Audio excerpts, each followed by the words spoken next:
Have you ever heard of Don McMahon?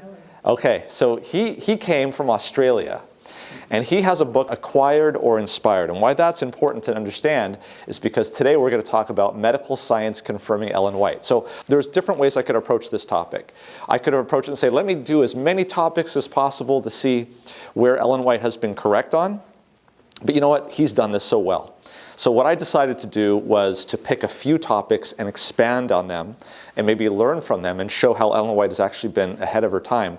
But if you really want to have a thorough investigation of all of the places where Ellen White has said the whats and the whys, this is really an amazing book to get. You can actually still get it. It's called Acquired or Inspired, Exploring the Origins of the Adventist Lifestyle.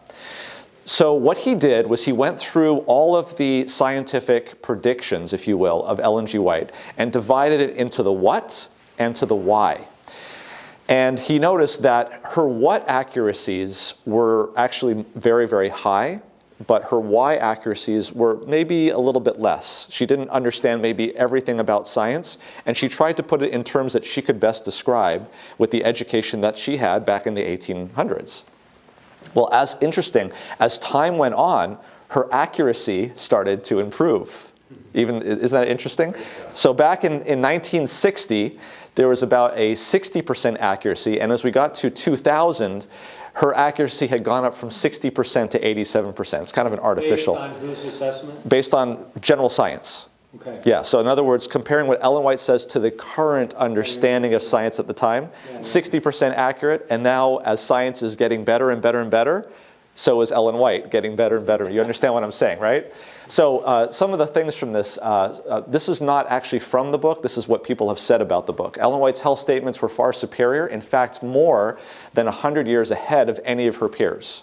So a lot of times she's accused of plagiarism, right? But the question is how would she know who to copy from? So you have Graham, Cole, Jackson, Kellogg, or Alcott. Modern medical science now recently reveals, now this is the current one, is that she's 97% accurate in her health statements found in the book Spiritual Gifts. She was also currently found to be 87% verifiable in her book Ministry of Healing.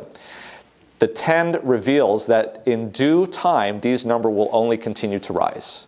The probability of Ellen White copying such a provincial accuracy using random selection is an astonishing chance of 1 out of 20 million. And by the way, he hired an auditor, an independent auditor to look at this, who was Roman Catholic. And there is actually a part of the book. Dr. Game Bradford, an Adventist scholar and author of another highly acclaimed book about Ellen White, says of this book, Dr. McMahon, who's an ear, nose, and throat doctor, you guys know of him? Okay, yeah.